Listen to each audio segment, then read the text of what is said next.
എൻ്റെ പേര് ശിഖ എന്നാണ്. ഞാൻ വരുന്നത് ആലപ്പുഴ മാവേലിക്കരയിൽ നിന്നാണ്. ഞാൻ ഉടമ്പടി എടുത്തത് 2026 ജനുവരി 18-നാണ്. എൻ്റെ അമ്മ ഉടമ്പടി എടുത്തത് മുതലാണ് ഞാൻ ഒരു വിശ്വാസിയായി തുടങ്ങിയത്. ഞാനൊരു നിരീശ്വരവാദിയായിരുന്നു. അതിൽ നിന്ന് ഒത്തിരി മാറി ഞാനൊരു വിശ്വാസിയായിട്ട് വന്നത് അമ്മ ഉടമ്പടി എടുത്തപ്പോഴാണ്. അമ്മ ഉടമ്പടി എടുത്ത മെയ്യിൽ അത് തൊട്ട് ഇന്ന് വരെ എൻ്റെ ജീവിതത്തിൽ നടന്നതൊന്നും എനിക്ക് വിശ്വസിക്കാൻ പറ്റാത്ത കാര്യങ്ങളാണ്. കാരണം ഞാൻ നിരീശ്വരവാദിയാവാൻ കാരണവും അല്ലെങ്കിൽ അങ്ങനെ ആവുന്നതിൽ കാരണം എൻ്റെ ജീവിതത്തിലുണ്ടായ സമാധാനമില്ലായ്മ, ഉറക്കമില്ല, കടങ്ങൾ, അങ്ങനെ കഴിക്കാൻ പോലും ഒന്നുമില്ലാത്തൊരവസ്ഥ. അപ്പം ഞാൻ വിചാരിച്ചു, എന്നെ കേൾക്കാത്ത ദൈവം എന്തിനാ എനിക്കെന്നുള്ളൊരു ചിന്താഗതിയായിരുന്നു. അപ്പോൾ അങ്ങനെ ഒരു ഇതില്ല. പക്ഷേ ഒന്ന് ഞാൻ പറയട്ടെ, ഞാൻ വിശ്വസിക്കാൻ കാരണം തന്നെ ഞാൻ ഇപ്പം സ്വർഗസ്ഥനായെന്ന പിതാവേത് ജപം പറയുമ്പോൾ അന്നന്ന് വേണ്ടുന്ന ആഹാരം നൽകി എന്നും ഞങ്ങളെ അനുഗ്രഹിക്കണമെന്ന് നമ്മൾ പറയും. സത്യത്തിൽ അത് പറയുമ്പോൾ എനിക്ക് ഭയങ്കര സന്തോഷമാണ്. കാരണം എന്താണെന്ന് വെച്ചാൽ ഇന്നേ വരെ ഉടമ്പടിയതിന് ശേഷം ഞങ്ങൾക്ക് ആഹാരം മുടങ്ങിയിട്ടില്ല. ഒരു മനുഷ്യനെന്ന നിലയിൽ സമാധാനവും ഞങ്ങൾക്ക് കിട്ടി, ആഹാരവും കിട്ടി. ഇതിൽ പരം എന്താണ് ഒരു മനുഷ്യനെന്ന രീതിയിൽ വേണ്ടത്?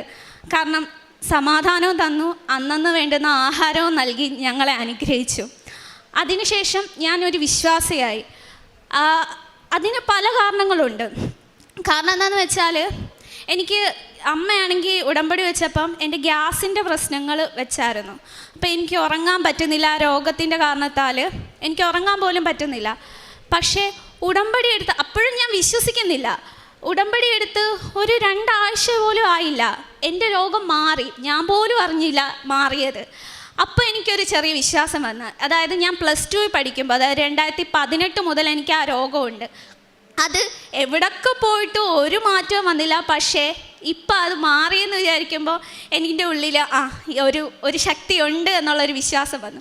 അങ്ങനെ ഞാൻ അമ്മയ്ക്ക് കൊടുത്ത ആ ബുക്ക് എടുത്ത് ഞാൻ എന്നും വായിക്കും. എനിക്ക് അറിയത്തില്ല എങ്ങനെ വായിക്കണമെന്ന്. ഉടമ്പടി പുസ്തകം എടുത്ത് ഞാൻ വായിക്കും. അപ്പോൾ എനിക്ക് വായിക്കേണ്ട എന്നൊന്നും അറിയത്തില്ല. ഞാൻ A to Z കാര്യങ്ങളും എല്ലാ ദിവസവും വായിക്കും. അപ്പോഴാണ് ഞാൻ ഒരു കാര്യം ശ്രദ്ധിച്ചത്. ഞാൻ എപ്പോൾ വായിച്ചാലും എൻ്റെ പുറകിലൊരു നിഴൽ വരും. അപ്പം ഞാൻ ആദ്യം എനിക്ക് പേടിയായിരുന്നു. അപ്പോൾ ഒരാഴ്ച കഴിഞ്ഞപ്പോൾ അമ്മ ചോദിച്ചു, ഉറക്കമില്ലേന്ന് ചോദിച്ചു. ഞാൻ പറഞ്ഞു, എനിക്ക് ഉറക്കമുണ്ട്, പക്ഷേ ഇതേപോലെ ഞാൻ രാത്രിയിലാണ് പ്രാർത്ഥിക്കുന്നത്. പ്രാർത്ഥിക്കുമ്പോൾ എൻ്റെ ബാക്കിലൊരു നിഴൽ വരുമെന്ന് പറഞ്ഞു. അപ്പോൾ അമ്മയാണ് പറഞ്ഞത്, അത് മാതാവാണ്, ഇങ്ങനെ ഓരോ അനുഭവങ്ങൾ ഓരോരുത്തർക്ക് വരുന്നുണ്ടെന്ന് പറഞ്ഞു. അതേപോലെ തന്നെ ഞാൻ നിരീശ്വരവാദിയായിരുന്നപ്പം ഞാൻ പറഞ്ഞായിരുന്നു, ഏത് ദൈവമാണെങ്കിലും എൻ്റെ അടുത്ത് വന്നാൽ ഞാൻ വിശ്വസിക്കാമെന്ന് പറയുന്നു. അതേപോലെ തന്നെ എൻ്റെ അടുത്ത് ഒന്നല്ല, ഒരുപാട് തവണ എൻ്റെ അടുത്ത് വന്നു.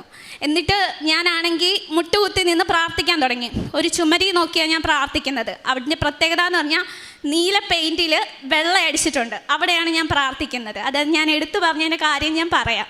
എന്നിട്ട് അവിടെ നോക്കി എനിക്ക് എങ്ങനെ പ്രാർത്ഥിക്കണം അറിയത്തില്ല. ഞാൻ 7 പ്രാവശ്യം വിശ്വാസ പ്രമാണം, സ്വർഗസ്ഥനായ പിതാവേ, നന്മ നിറഞ്ഞ മറിയമേ, 7 പ്രാവശ്യം പ്രാർത്ഥിക്കും. അപ്പോഴും ബാക്കിലൊരു നിഴല. ഞാനാണെങ്കിൽ ഊട്ടക്കണ്ടിട്ട് തിരിഞ്ഞ് നോക്കിയാണ് ഞാൻ പ്രാർത്ഥിക്കുന്നത്. കാരണം എനിക്കറിയാം വരുന്നതെന്ന്. അപ്പോൾ ഒരു ദിവസം അതിൻ്റെ കൂടെ തന്നെ ഞാൻ സ്വപ്നം കാണുന്ന മുഴുവൻ കടൽ കയറുന്നതാണ്. കടൽ കയറി ഇറങ്ങുമ്പം പച്ചയും നീലയും മെഴുകുതിരി അവിടെ കിടക്കുന്നു. ഇതേപോലെയാണ് ഞാൻ കാണുന്നത്. ഒരുപാട് വർഷം ഞാൻ അങ്ങനെ കണ്ടിട്ടുണ്ട്. എന്നിട്ട് ഒരു ദിവസം ഞാൻ വിചാരിച്ചു, ആലപ്പുഴയിൽ നിന്ന് വീട്ടിൽ ചെന്നപ്പം 8 മണിയൊക്കെ ആയി. അപ്പം ഞാൻ വിചാരിച്ചു, ഇന്ന് പ്രാർത്ഥിക്കേണ്ട, ഒരു ദിവസം പ്രാർത്ഥിക്കേണ്ടല്ലോ എന്ന് വെച്ചു. അപ്പം എനിക്ക് നല്ല തലവേദനയുണ്ട്. ഞാനിപ്പം കിടക്കാമെന്ന് വിചാരിച്ച് ചാരി കിടക്കുക. അപ്പോഴത്തേക്കിനാണെങ്കിൽ ഞാനിങ്ങനെ ഇൻസ്റ്റയിലെടുത്ത് ഇങ്ങനെ റീൽ കണ്ടപ്പോൾ പാലസ്തീൻ്റെ കുഞ്ഞുങ്ങളിങ്ങനെ ഭക്ഷണമില്ലാതെ അങ്ങനത്തെ ഒരു റീൽ കണ്ടു. അപ്പോൾ എനിക്ക് ഭയങ്കര സങ്കടമായി. ഞാനങ്ങനെ സങ്കടപ്പെട്ട് ഒരിക്കലും മാതാവിൻ്റെ അടുത്ത് പ്രാർത്ഥിക്കാറില്ല. പക്ഷേ അതിലെനിക്ക് ഭയങ്കര സങ്കടം തോന്നി. ഞാൻ എന്നിട്ട് മുട്ടുകുത്തിയിരുന്ന് പ്രാർത്ഥിച്ചു. എൻ്റെ കണ്ണങ്ങ് നിറയുന്നുണ്ട്. അപ്പം അതുവരെ അവിടെ വോൾട്ടേജ് എന്ന് പറയുമ്പോൾ സാധാരണ രീതിയിൽ ഫാൻ കിടക്കുന്നു, അത്രയും നേരം ഇല്ലാത്ത ഭയങ്കര വെളിച്ചം, ഫാൻ ഭയങ്കര ശക്തിക്ക് ഇറങ്ങുന്നു, കലണ്ടർ ഭയങ്കര ശക്തിക്ക് അടിക്കുന്നു, അവിടെ ഒരു പേപ്പർ റോളിൻ്റെ തുമ്പ് കിടന്ന് ഭയങ്കര ശക്തിക്ക്, ഭയങ്കര സൗണ്ട്. എന്നിട്ടും ഞാൻ ജസ്റ്റ് ഒന്ന് തിരിഞ്ഞു നോക്കി. അപ്പോൾ എനിക്ക് മനസ്സിലായി നിഴൽ വന്നു. അപ്പോൾ എനിക്ക് മനസ്സിലായി. അപ്പോഴത്തേക്കിനും ഞാൻ എന്നിട്ടും നേരെ നോക്കിയിരുന്ന് പ്രാർത്ഥിച്ചു. എനിക്ക് നല്ല തലവേദന ഉണ്ടായിരുന്നു. അപ്പോൾ കരഞ്ഞപ്പോൾ ഒന്നുകൂടി തലവേദന കൂടി. അപ്പം എന്നിട്ട് ഞാൻ നിർത്തിയില്ല, ഞാൻ പ്രാർത്ഥിക്കാൻ നേരം ഒരു വിരൽ കൊണ്ട് നമ്മുടെ മുടിയിൽ തൊടത്തില്ലേ, അതേപോലെ മുടി തൊട്ടു. അപ്പോൾ ഒന്ന് അമ്മങ്ങി. അപ്പോഴത്തേക്കിനും ഞാൻ നോക്കിയപ്പോൾ തലവേദനയും പോയി. എന്നിട്ട് ഞാൻ പ്രാർത്ഥിച്ചിട്ട് ഞാൻ വന്ന് കിടന്നപ്പം പിന്നെ കലണ്ടർ വടിയില്ല, ഒന്നുമില്ല, ഭയങ്കര നിശബ്ദത, ഫാനൊക്കെ ചെറുതായിട്ടേ കറങ്ങുന്നുള്ളൂ. അപ്പോൾ എനിക്ക് മനസ്സിലായി വന്നിട്ട് പോയതായിരിക്കും എന്ന് എഴുതി ഞാനും കിടന്നു. അതേപോലെ തന്നെ ദൈവാനുഗ്രഹം എന്ന് പറയുമ്പോൾ 2 പ്രാവശ്യം എനിക്ക് അമ്മയെ കാണാൻ പറ്റി. അത് രണ്ടും വെളുപ്പിനെ 2:30 3 മണിക്കും ഇടയിലാണ് 2 പ്രാവശ്യം. ഒന്നാമതെന്ന് പറയുന്നത് നമ്മുടെ ഈ പിക്ചറിനകത്തുള്ള മാതാവിൻ്റെ രൂപം. ഞാൻ സൈഡിൽ ഇങ്ങനെ നോക്കിയപ്പോൾ ആ രൂപം കണ്ടു. അപ്പം സത്യം പറഞ്ഞാൽ എനിക്ക് പേടിയായിരുന്നു. അങ്ങനെ ഒരു രൂപം കാണുമ്പോൾ നമുക്ക് പേടിയല്ലേ വരുന്നത്. അപ്പം ഞാൻ കണ്ണ് തിരുമ്മി ഫോണിൽ നോക്കിയപ്പോൾ സമയം നോക്കി. ഞാൻ കൃത്യം എനിക്കിപ്പോൾ അറിയത്തില്ല. എന്നിട്ടും ഒരു 3-4-5 മിനിറ്റ് ആ രൂപം അവിടെ തന്നെ ഉണ്ടായിരുന്നു. അതിനുശേഷം അത് കഴിഞ്ഞ് 2-3 ആഴ്ച കഴിഞ്ഞപ്പോഴാണ് വീണ്ടും ഞാൻ കണ്ടത്. പക്ഷേ ആ മാതാവിന് ഈ രൂപം തന്നെയാണ്, പക്ഷേ നിറത്തിൽ വ്യത്യാസം വന്നു. രക്തത്തിൻ്റെ നിറമായിരുന്നു. അതുപോലെ തന്നെ ഞരമ്പ് പോലെ എന്തോ ഒന്ന് ചുറ്റും ഇങ്ങനെ കെട്ടിപ്പടഞ്ഞ് കിടക്കുന്നുണ്ട്. എനിക്കതെന്താണെന്ന് മനസ്സിലായില്ല. പക്ഷെ അന്ന് ഞാൻ പേടിച്ചില്ല. കാരണം ഒരു പ്രാവശ്യം വന്നതുകൊണ്ട് എനിക്ക് അങ്ങനെ പേടി തോന്നിയില്ല. അങ്ങനെ ഒരുപാട് ദൈവാനുഗ്രഹങ്ങൾ എനിക്ക് തന്നിട്ടുണ്ട്. ഞാൻ വെച്ച നിയോഗത്തിൽ ഞാൻ പറഞ്ഞായിരുന്നു ഈ ഒരു കൂടോത്രം, നെഗറ്റിവിറ്റി അതെല്ലാം ഒന്ന് മാറ്റി തരണേന്ന് പറഞ്ഞായിരുന്നു. അതേപോലെ തന്നെ അതിൻ്റെ ഒരു കാര്യം പറയാം. ഒരു പ്രാവശ്യം ഞാൻ സ്വപ്നം കണ്ടപ്പം എനിക്കറിയാം ഒരാൾ ഞങ്ങൾക്ക് വേണ്ടി അങ്ങനെ നെഗറ്റിവിറ്റി ചെയ്യുന്ന ഒരാളുണ്ടെന്നറിയാം. അപ്പോൾ ആ ആളെ ഞാൻ സ്വപ്നത്തിൽ കാണുക. സ്വപ്നത്തിൽ കണ്ടിട്ട് പറഞ്ഞു, അവരിങ്ങനെ പറയുക, നീ നശിക്കും എന്ന് പറയുക. അപ്പം ഞാൻ അവരോട് സ്വപ്നത്തിൽ ഞാൻ പറയും, ഭയങ്കര റിയാലിറ്റിയിലാണ് ഞാൻ കാണുന്നത്. പറയുക, അങ്ങനെയൊന്നും നടക്കത്തൊന്നുമില്ല, എൻ്റെ കൂടെ എൻ്റെ മാതാവുണ്ടെന്ന് ഞാൻ ആ സ്വപ്നത്തിൽ പറയുന്നുണ്ട്. ഒരു പക്ഷേ ഞാൻ ചോദിച്ചതിന് അമ്മ പറയുകയായിരിക്കാം, നിൻ്റെ കൂടെ ഞാനുണ്ട് എന്ന് പറയുകയായിരിക്കാം. ഞാൻ എൻ്റെ വീട്ടിൽ കയറുമ്പം ഭയങ്കര ഒരു നെഗറ്റിവിറ്റി ആയിരുന്നു. നെഗറ്റിവിറ്റി എന്ന് പറയുമ്പം ഭയങ്കര ദേഷ്യം, മാനസികപരമായിട്ട് ഭയങ്കര ഒരു ബുദ്ധിമുട്ടായിരുന്നു. ഭയങ്കര നെഗറ്റിവിറ്റി ആയിരുന്നു വീട്ടിൽ കയറുമ്പോൾ. അതിനുശേഷം എനിക്കാണെങ്കിൽ പിന്നെ ആ നെഗറ്റിവിറ്റി ആ വീട്ടിൽ കാണുന്നില്ല. വീട്ടിൽ തന്നെ കയറുമ്പോൾ ഭയങ്കര ഒരു പോസിറ്റീവ് വൈബ്, ഒരു പോസിറ്റിവിറ്റിയാണ് എനിക്ക് കിട്ടുന്നത്. അതും അമ്മയോടുള്ളത്.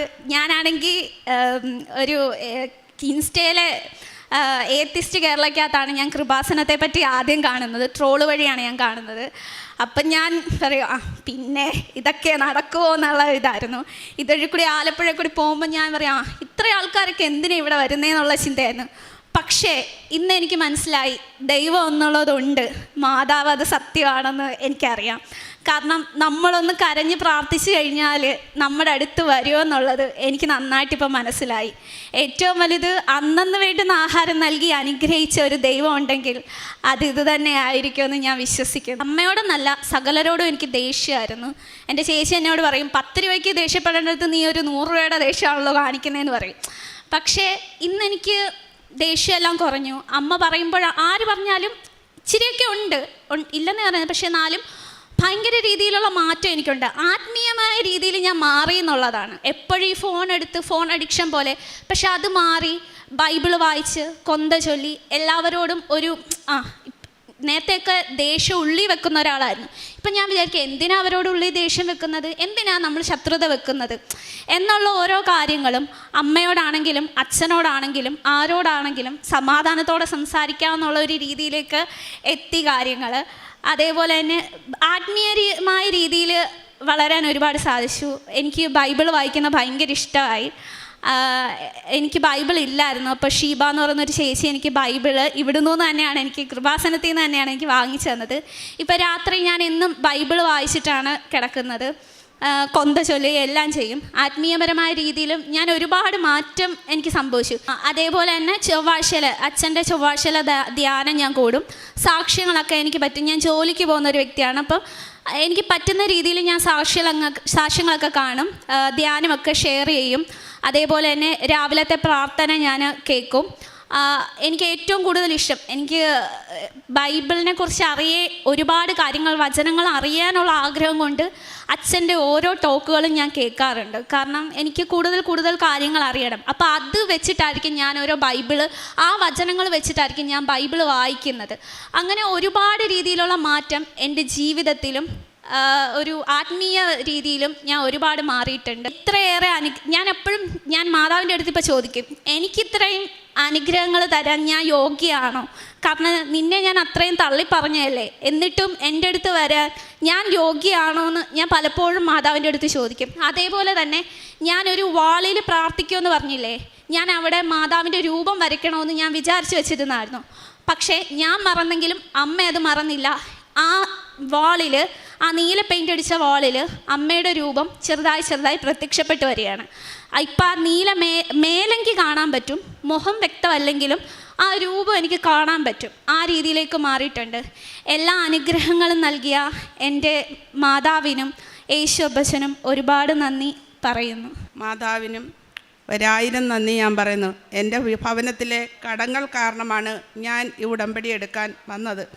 കടങ്ങളും ഭയങ്കര മാനസികമായ വിഷമം കാരണമാണ് വന്നത്. എൻ്റെ കടങ്ങൾ വീട്ടാൻ എനിക്ക് പറ്റി. അതുകൂടാതെ എൻ്റെ വീട്ടിലെ മാതാവ് ഇടപെട്ട് എനിക്ക് എൻ്റെ 1,00,000 രൂപ എനിക്കൊരു കടമുണ്ടായിരുന്നു. ആ 1,00,000 രൂപ എനിക്ക് വീട്ടാൻ 4 മാസം ഞാൻ 5,000 രൂപ വെച്ച് കൊടുത്തു. ഇത് എങ്ങനെ എനിക്ക് ഈ കടം വീട്ടാൻ പറ്റും? മുതൽ കൊടുക്കാൻ പറ്റുന്നില്ല. കടങ്ങൾ അതിൻ്റെ പലിശ മാത്രം ഞാൻ കൊടുത്തുകൊണ്ടിരിക്കുക. ഇതിന് ഒരു വഴിയില്ല. വീട്ടിൽ ഞങ്ങൾക്ക് കഴിക്കാൻ പോലും ഇല്ല. പിന്നെ ഞങ്ങളിതെങ്ങനെ വീട്ടും എന്നുള്ള ഒരവസ്ഥയിൽ വന്നപ്പോൾ എനിക്ക് ഇരുന്ന ഇച്ചിരി സ്വർണത്തിൽ നിന്ന് ആ വില കൂടിയപ്പോൾ ഞാൻ അതിൽ നിന്ന് അമ്മ ഇടപെട്ട് ആ സമയത്ത് എനിക്ക് തന്ന്, അതുകൊണ്ട് എനിക്ക് ആ കടം വീട്ടാൻ പറ്റി. അതുകൂടാതെ എൻ്റെ ഭവനത്തിലെ ഞങ്ങൾക്ക് എല്ലാവർക്കും രോഗങ്ങളായിരുന്നു. സൗഖ്യം തന്ന അമ്മ മാതാവിനും തിരുവുമാരനും ഒരുപാട് നന്ദി ഞാൻ പറയുന്നു. ഈ അൾത്താരയിൽ കയറി നിന്ന് സാക്ഷ്യം പറയുവാനുള്ള കൃപ ഞങ്ങൾക്ക് തന്ന ഈശോപ്പച്ചനും അമ്മയ്ക്കും 1000 നന്ദി ഒരിക്കൽ കൂടി പറഞ്ഞുകൊണ്ട് ഞാൻ നിർത്തുന്നു. പ്രഭാഷകൻ 40:27 ദൈവഭക്തി അനുഗ്രഹത്തിൻ്റെ ആരാമം പോലെയാണ്. ഏതു മഹത്വത്തെയും കാൾ നന്നായി അത് മനുഷ്യനെ ആവരണം ചെയ്യുന്നു. ശിഖ എന്ന ഈ മകളും ചന്ദ്രിക എന്ന അമ്മയും കൃപാസന മാതാവിൻ്റെ തിരുനടയിൽ വലിയ സന്തോഷത്തോടെ നിവൃത്തിയോടുകൂടി ജീവിതാനുഭവങ്ങൾ പങ്കുവച്ച് സാക്ഷ്യപ്പെടുത്തുകയാണ്. മകൾ പറഞ്ഞു, അവരുടെയും വായന കൊണ്ട് മാത്രമല്ല, അവൾ ആദ്യകാലം തന്നെ ഈ ശക്തമായി ദൈവകാര്യങ്ങൾ പറയുമ്പോൾ എതിർക്കുമ്പോൾ ഒരു വാചകം നിരന്തരം പറയുമായിരുന്നു, ഞാൻ ദൈവത്തിൽ വിശ്വസിക്കണമെങ്കിൽ എൻ്റെ അരികിൽ ആളെത്തണം, ദൈവം എൻ്റെ അരികിലെത്തിയാൽ മാത്രമേ ഞാൻ വിശ്വസിക്കൂ, ഇല്ലെങ്കിൽ ഇതിനൊന്നും വലിയ കഥയില്ല എന്നിങ്ങനെ അമ്മയോട് തർക്കിച്ച് അമ്മയെ വായടപ്പിച്ചുകൊണ്ട് ജീവിച്ച മകളുടെ സന്നിധിയിലാണ് അവളിങ്ങനെ ഓരോ ദിവസം ഈ കുടുംബടി പുസ്തകമെടുത്ത് വായിക്കുമ്പോൾ നിഴല് പോലെ ആരോ വന്ന് നിൽക്കുന്നു. എല്ലാ ദിവസവും നിഴല് പോലെ ആരോ വന്ന് നിൽക്കുന്നു. രാത്രിയും പകലും ഈ നിഴലിൻ്റെ സാന്നിധ്യം മകളെ ഇങ്ങനെ വല്ലാതെ ഹോണ്ട് ചെയ്യുവാൻ തുടങ്ങി. അമ്മയോട് പതിയെ പറയാൻ തുടങ്ങി, ആരോ ഞാൻ ഈ ഉടമ്പടി പുസ്തകം വായിക്കുമ്പോൾ അരികിലുണ്ട്. പ്രിയമുള്ളവരെ, എങ്ങനെ അമ്മ മാതാവ് റിബല്യസായി നിൽക്കുന്ന ഒരു ആത്മാവിനെ, ഒരു ജീവിതത്തെ അമ്മയുടെ അരികിലേക്ക് റിക്കൺസൈൽ ചെയ്ത് കൊണ്ടുവരുന്നുവെന്ന് ഈ സാക്ഷ്യത്തിലൂടെ നമുക്ക് മനസ്സിലാക്കി തരികയാണ്. അവളുടെ ജീവിതം മാറിയത്, കാഴ്ചപ്പാടുകൾ മാറിയത്, സ്വഭാവം മാറിയത്, വലിയ സ്നേഹത്തോടുകൂടി എളിമയുടെ ജീവിത വിശുദ്ധിയോടുകൂടി അമ്മ മാതാവിനെ ഏറ്റെടുത്തുകൊണ്ട് ഉടമ്പടി എടുക്കുവാൻ, ഉടമ്പടി ജീവിക്കുവാൻ, ഉടമ്പടി അനുസരിച്ച് ഓരോ കാര്യങ്ങളും ചെയ്യുവാൻ മകൾക്കിന്ന് സാധിക്കുന്നതിനെയാണ് ഈ അൾത്താരയിൽ സാക്ഷ്യപ്പെടുത്തിയത്.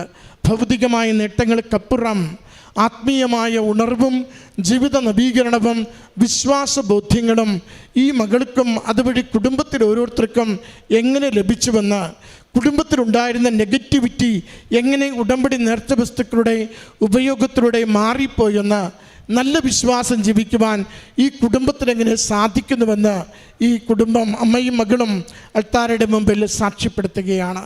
പ്രിയമുള്ളവരെ, വീടിനെ ബാധിച്ചിരിക്കുന്നത് എന്താണോ, എത്ര കണ്ട് മക്കൾ മാതാപിതാക്കൾ കൈകളിൽ നിന്നും അവരുടെ വിചാരങ്ങളിൽ നിന്നും അകന്നുമാറി റിബല്യസായി നിൽക്കുന്നുവോ, പരിഹാരമുണ്ട്. അമ്മയുടെ കരങ്ങളിലേക്ക് ഏൽപ്പിച്ചു കൊടുക്കുക. അമ്മയുടെ നേർച്ച വസ്തുക്കൾ വീടിനകത്ത് വിശ്വാസത്തോടെ പ്രയോഗിക്കുക. അമ്മ മാതാവ് ഈശോയിലൂടെ ഓരോരുത്തരെയും കുടുംബത്തിന് അനുഗ്രഹമായി നേടിത്തരും.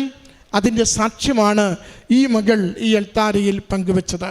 ഈ കുടുംബത്തിന് ലഭിച്ച എല്ലാ അനുഗ്രഹങ്ങൾക്കും അമ്മ മാതാവിനും തിരുക്കുമാരനും നന്ദി പറഞ്ഞുകൊണ്ട് കരങ്ങളടിച്ച് ഈ സാക്ഷ്യം സമർപ്പിക്കും.